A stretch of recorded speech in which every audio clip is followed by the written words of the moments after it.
Hello, ladies and gentlemen. My name is J-Flow Triple Foe, sponsored by J&J Handyman, Big Spring, Texas. If you need any J&J Handyman work, we do it all, from plumbing, electrical, drywall, carpentry, garage doors. We do it all. So, okay. So today I am here to talk to you a little bit about landscaping. By all means, I am not a licensed landscaper, but I will tell you that I have shared my goodwill of doing landscaping work, mostly around my home and my mother's house. So basically, I want to show you guys what my yard looks like. What it used to look like was patches like this. If you can see there, I've got no grass on that section, and one of the main reasons is we don't have that much sunlight that hits this particular area. Now, I will tell you this, because it's never been properly tilled or anything like that, never been treated with any nitrogen or vitamins that our West Texas grass needs in order to grow. That's one of the main causes why this thing has not grown. But I'm fixing to show you some areas where it looked bare spots throughout my whole yard, and it took me about 2-3 years to finally get it where it's growing nice and pretty. And I just wanted to share a little bit of knowledge. So I am in the West Texas region, mostly Tornado Alley, a lot of desert, or what we call desert over here. It's nothing compared to the Sahara Desert or anything like that. But nonetheless, we have mesquite trees and cactuses. They grow great out here in this environment. This oleander that you see over here, it was about dead when we first moved in here. And of course, after pruning and feeding it nitrogen and vitamins and stuff of that nature, we actually have a very beautiful oleander starting to grow, and it looks like this. You see it right there? Now last year we had quite a few flowers that came out of it. And this is my landscape. I mean, it ain't nothing too dramatic. I think it cost me a total of about $500, mostly for the material. And I think I paid like $150 on the labor, including myself. But here's a spot right here. And mind you, I use a very good product. Can't remember the name right now, but let me walk over here and see if I can find the name of this product. It's a very, very great product. Now, it's a concentrated, very highly concentrated, and so you got to mix this with the weed killer. This is specifically for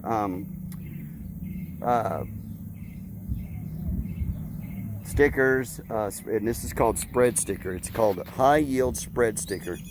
And it says here it improves and increases the absorption of insecticides, herbicides, fungicides, and liquid fertilizers used on crop and ornamental lawns. Now, this stuff here is excellent. Now, I have a lady here in the Big Spring area, and she is the one that actually showed me how to take care of my lawn. And this is the free, it's called Fertilome Weed Free Zone. Now, usually you get so many teaspoons of this stuff and you mix it with this other product here called the high spreader sticker, high yield spreader sticker. And so I have this little pump backpack. It's called a Champion Home Pro. Now, usually I'll mix so many teaspoons of that, and I will mix it together, and I'll fill that sucker up all the way. Normally, it'll probably give me about, I don't know, 500 square foot on one fill. But if you look at my grass, it is getting very green, and it's starting to look very beautiful. Now, what I did, and we're going to treat this, and this is how I've always done it every year, but one of the main things you got to remember is you have to till your ground, especially when you have a hard ground like the one we had. And I have this steel multi-tool weed eater, or whatever you want to call it. This is a Stihl. The product number on this is, let me see here if I can find it. There it is.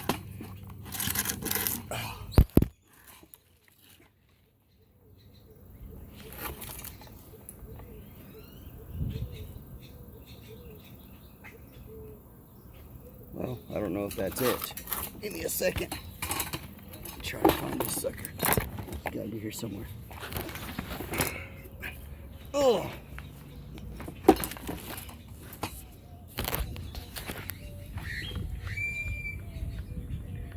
I don't see. It says KM90R-Z combo engine. I'm not sure the exact name of this. It's got like an F on there. But anyways, it looks like this. And you could actually, they sell different attachments. One of them is this tiller here. Now, I will tell you this. This tiller here is, don't let kids use this thing, because if you don't know how to use it properly, it can run over you and maybe chop off a toe. It is very powerful, and it is gas. But I used that to till the spots where I had no grass. Now, I bought some special grass seeds, and I looked at the reviews, and the reviews on it were fairly decent. And the way you apply it, now they say just to remove about a 1/4 inch of the top layer of your ground. It says here, remove all debris from the planting area. Loosen the top at least a 1/4 inch of soil with rake or a tiller. Step 2, spread 1/8 inch layer of Schultz once and done evenly over prepared area. You should not be able to see any soil. Be sure to shake up the bag before use, as this product have settled. Water. Step 3, thoroughly soak Schultz once and done. After application, you'll start to see results as little as in 3 to 5 days. So this is the name of the actual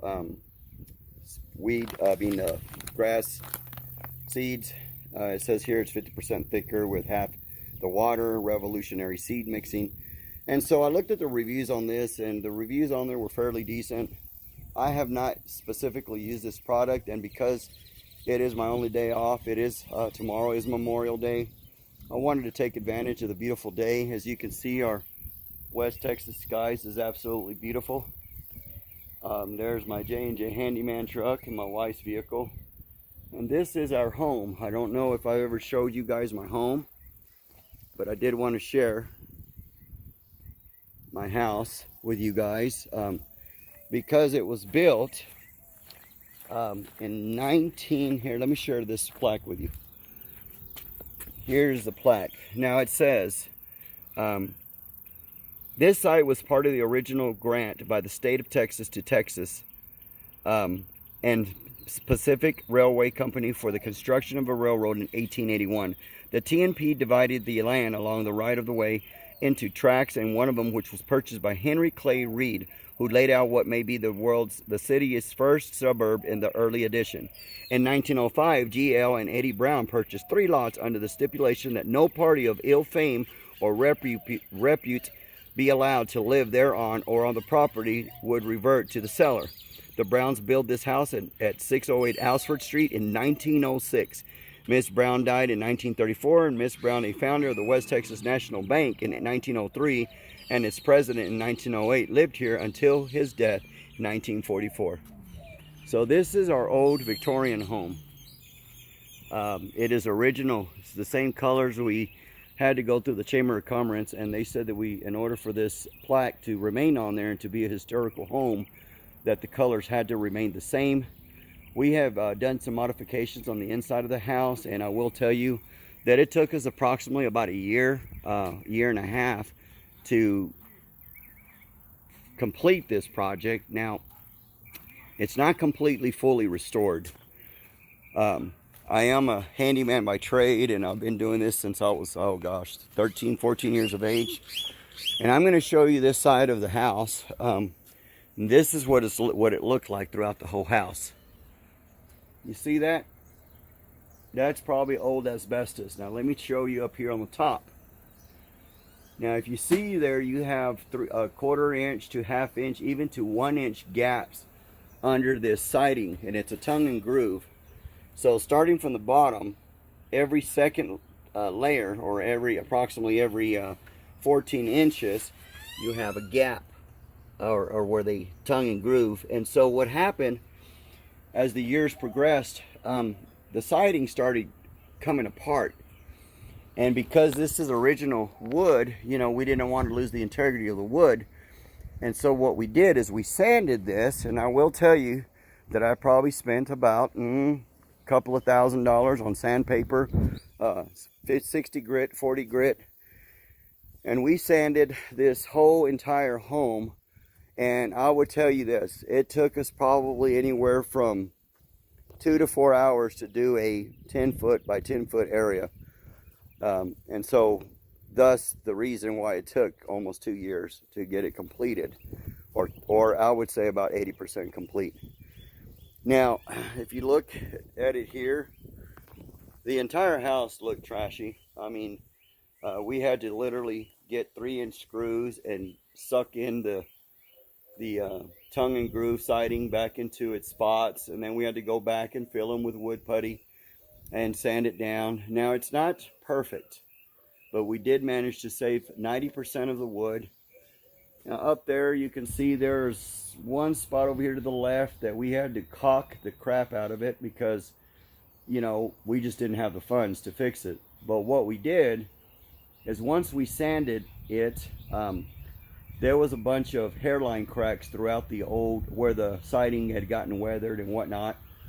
And so I got some of that good Sherwin-Williams caulking, and I rubbed it in with a wet cloth, and basically we filled in these spots. I mean, you know, it's not perfect, but I will tell you this, since we have done this, our electricity has reduced tremendously. But we caulked the entire house, and I use Sherwin-Williams Emerald. It's top of the line paint. And I will tell you this, I've been painting for years, and I will tell you that Emerald and Duration, and by no means do they sponsor me, I would love that they would, and then maybe I can get some Graco products. But we hand painted this entire home with Emerald entirely, and I'm talking probably, I don't know, about $8,000 worth of paint later. We still got a few gallons, so all we have left is the back part, or the side part of the house that you can't notice from afar, and that's why I did it that way. But Lord willing, this year we will complete the entire home. We did power wash it first. That's the first thing we did. Once we power washed it, we went back. One guy got in front of us with some screws and a 3-inch screws and a drill, and screwed in all the loose siding and sucked it back down to the other siding.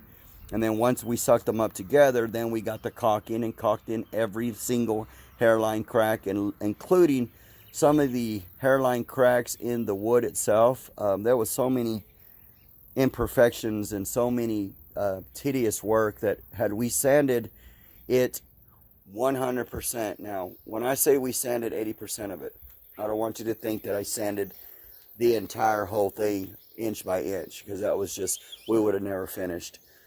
But we have painted it, and like I said, our electrical bill has decreased. Our air conditioner kept turning on and off, and we did have insulation.